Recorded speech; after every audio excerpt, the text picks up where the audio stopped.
नमस्कार दोस्तों, स्वागत है आप सभी का शिक्षण अभिरुचि का पार्ट 3 वीडियो सीरीज आपके सामने है। ऑलरेडी पार्ट 1 और पार्ट 2 भी अपलोडेड है, नहीं देखा है तो उसे भी जाकर देखिए। शिक्षण अभिरुचि प्री डीएलएड और प्री बीएड दोनों में पूछा जाएगा और सर्वाधिक प्रश्न इसी विषय में से आएंगे। 100 नंबर के पेपर में से 30 नंबर के पेपर इसी विषय में से होगा। तो चलिए आगे देखते हैं दोस्तों। शिशुओं के शिशुशाला में आवश्यक है, क्या आवश्यक है इन चारों में से? आपको क्या लगता है? आप भी अपना आंसर कमेंट बॉक्स में लिख सकते हैं और अंत में आप ये भी ज़रूर लिखिए कि आपके कितने में से कितने सही हुए। तो पहला ऑप्शन है खेल के अवसर प्रदान करना, सामान्य ज्ञान देना, भाषा पढ़ाना, कहानियों का सुनाना। तो सभी अच्छे लग रहे हैं, लेकिन सबसे उचित आंसर जो है वो है ऑप्शन ए, खेल के अवसर प्रदान करना।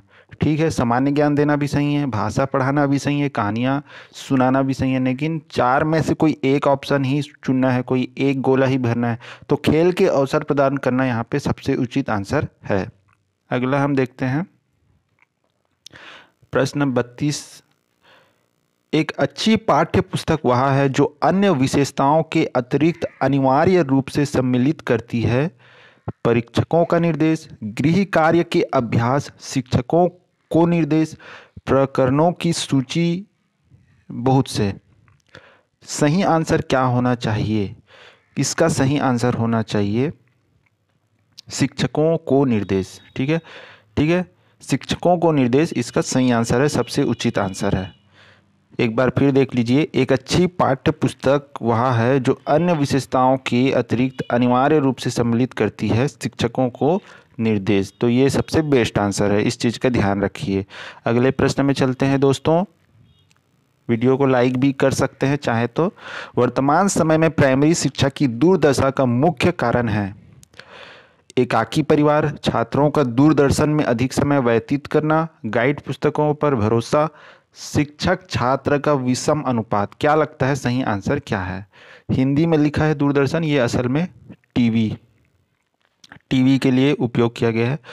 तो राइट आंसर इसका जो है वो है शिक्षक छात्रों का विषम अनुपात। विषम अनुपात का मतलब क्या हुआ कि छात्रों की तुलना में शिक्षकों की कमी, या फिर कहीं छात्र 60 हैं और शिक्षक सिर्फ एक है। ठीक है, तो एक अनुपात जो नेशनल एनसीटीई जो भी है उसने एक तय करके रखा है मापदंड कि 30 बच्चों के पीछे एक टीचर होना चाहिए। लेकिन आज की स्थिति ऐसे है कि कहीं 90 बच्चे हैं, वहाँ एक शिक्षक हैं या 2 शिक्षक हैं। तो विषम अनुपात हो रहा है कि नहीं? 2 शिक्षक भी हैं तो 60 बच्चों के लिए है, एक और शिक्षक होना चाहिए। तो ऐसी कई चीज़ें हैं, तो यहाँ पे राइट आंसर शिक्षक छात्र का विषम अनुपात। अगला प्रश्न देखते हैं दोस्तों। सभी बच्चों की एक ही समस्या है तो आप उनकी समस्या का समाधान करते हैं एक एक करके, सामूहिक ढंग से, पहले छोटे बच्चों का, पहले बड़े बच्चों का। आपका आंसर क्या है? आपसे ही पूछा गया है, आपका आंसर क्या है इसमें? तो इसका जो सही आंसर है वो है ऑप्शन बी, सामूहिक ढंग से। क्योंकि बच्चों की एक ही समस्या है, इसलिए इंडिविजुअल समस्या होती तो आप अकेले में या एक एक करके उनसे समस्या का समाधान करते, लेकिन सामूहिक ढंग से किया जाएगा क्योंकि समस्या एक ही है। और Mukesh Sahu classes YouTube channel को आप सब्सक्राइब नहीं किया है तो लाल कलर का सब्सक्राइब बटन दबा के कर दीजिए, साथ ही साथ बेल आइकन पर क्लिक कर दीजिए ताकि अन्य वीडियो की जानकारी मिलती रहे। अगला प्रश्न है जो आपकी सही आलोचना करता है तो उसके साथ आपका व्यवहार अपेक्षित होगा एक मित्र के रूप में, एक मूर्ख के रूप में, एक आलोचना के रूप में, इनमें से कोई नहीं। आपका आंसर क्या है? प्रश्न सही है, इसका सही आंसर ए ही होगा, बाकी के आंसर आप नहीं चुन सकते। ठीक है, देखिए एक मूर्ख के रूप में बिल्कुल ऐसा तो हो ही नहीं सकता, एक आलोचना के रूप में ये एक बार आप सोच सकते हैं, लेकिन राइट आंसर है एक मित्र के रूप में। ठीक है, यही सही आंसर है, यही अपेक्षित होगा। आपकी सही आलोचना, ठीक है सही लिखा है ना, आलोचना करता है तो उसके साथ आपका व्यवहार मित्र के रूप में होना चाहिए। अगला प्रश्न देखते हैं दोस्तों। एक प्रभावी अध्यापक के लिए आवश्यक नहीं मानते, नहीं लिखा है, इसको ध्यान रखना है। केवल दंड देने वाला हो, वह विषय को रोचक बनाता हो, सृजनशील हो, वह उत्तम वक्ता हो। ठीक है, तो ठीक है, विषय को रोचक बनाते हो, अच्छी बात है। सृजनशील हो, रचनात्मक हो, वह उत्तम वक्ता हो, अच्छा बोलने वाला हो, केवल केवल दंड देने वाला हो, ये नहीं होना चाहिए, मतलब नहीं मानते। तो आंसर ए हमारा राइट है।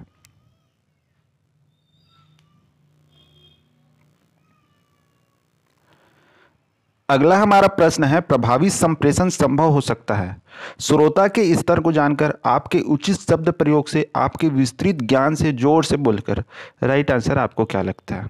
बहुत अच्छा प्रश्न है। प्रभावी संप्रेषण संभव है। संप्रेषण, संप्रेषण मतलब संप्रेषण, ठीक है, किसी चीज़ को एक्सप्रेस करना, बातचीत। तो श्रोता के स्तर को जानकर सही है, आपको उचित शब्द प्रयोग से सही है, आपके विस्तृत ज्ञान से सही है, जोर से बोलना भी एक तरह से सही है। लेकिन सबसे उचित आंसर जो है इसका है वो है ए नंबर। श्रोता के स्तर को जानकर प्रभावी संप्रेषण संभव हो सकता है। तो सबसे बेस्ट आंसर है श्रोता के स्तर को जानकर, यही है इसका राइट आंसर। अगला प्रश्न देख लेते हैं। नैतिक शिक्षा का उत्तरदायित्व होना चाहिए स्कूल के ऊपर, समाज के ऊपर, अभिभावक के ऊपर, धर्मगुरु के ऊपर। ठीक है, अच्छा प्रश्न है। इस तरह के प्रश्न आते हैं और आप थोड़ा कंफ्यूज हो जाएंगे, क्योंकि हाँ, स्कूल के भी ऊपर है, समाज के ऊपर भी होना चाहिए, अभिभावक के ऊपर भी होना चाहिए। ठीक है, एक बार धर्मगुरु ये इसको कट कर सकते हैं, लेकिन इन तीनों के ऊपर तो है ही, होना ही चाहिए। लेकिन सबसे उचित आंसर जो है वो है ऑप्शन ए, क्योंकि स्कूल में ही बच्चे सब कुछ सीखते हैं। 6 साल की उम्र में वो पहली कक्षा में चले जाते हैं, 18 वर्ष की उम्र तक स्कूल में ही पढ़ाई करते हैं, और सर्वांगीण विकास स्कूल के माहौल में ही होता है। तो ये है स्कूल के ऊपर सबसे उचित आंसर। अगला प्रश्न हमारा है दोस्तों, छोटे बच्चों की शिक्षा देना जरूरी है, परंतु उनके ऊपर किस प्रकार का बोझ अपेक्षित नहीं है? देखिए, स्कूल जाएगा बच्चों को तो बच्चे हर चीज़ पसंद नहीं करेंगे शिक्षा, लेकिन शिक्षा देना तो ज़रूरी है। तो कई चीज़ें ज़रूरी है, जैसे बच्चों को लिखने के लिए कहना, पढ़ने के लिए कहना।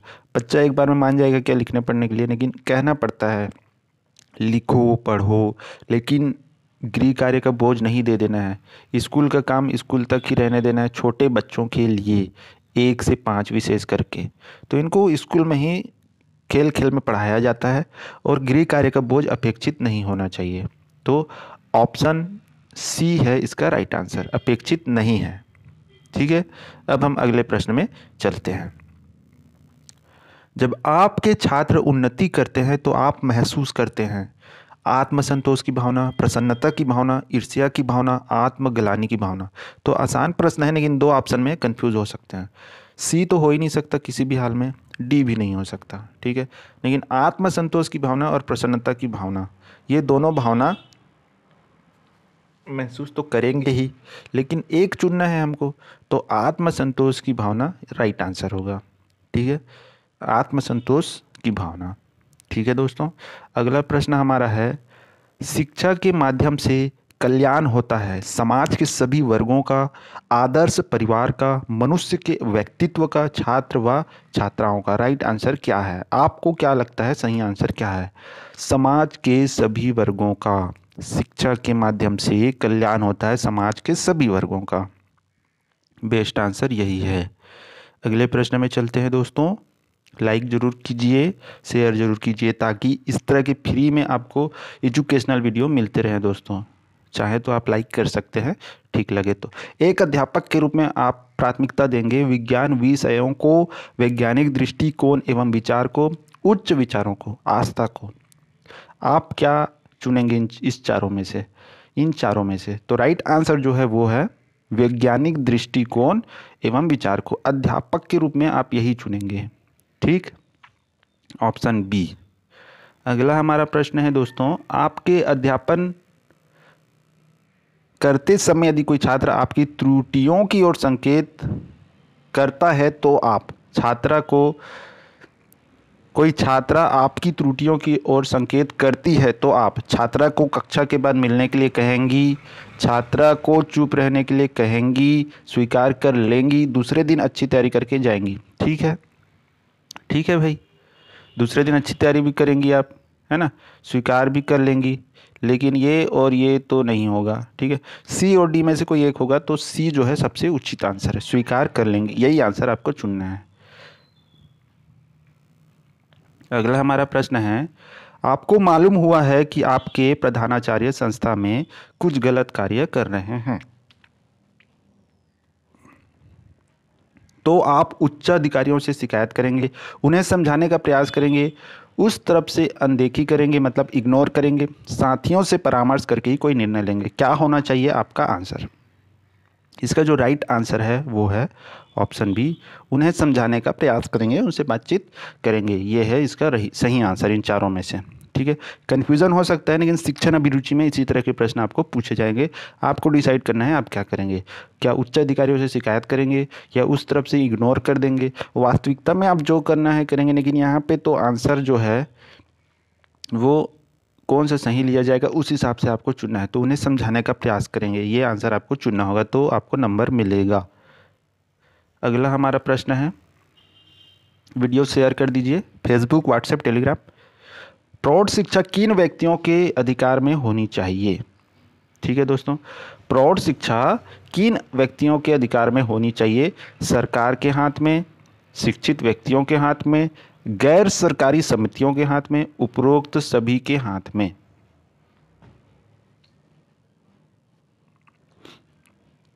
आप ही बताइए इसका आंसर क्या है। नीचे कमेंट बॉक्स में आप अपना आंसर लिखिए।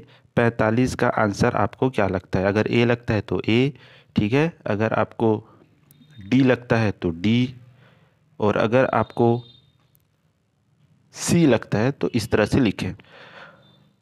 वीडियो समाप्त होता है।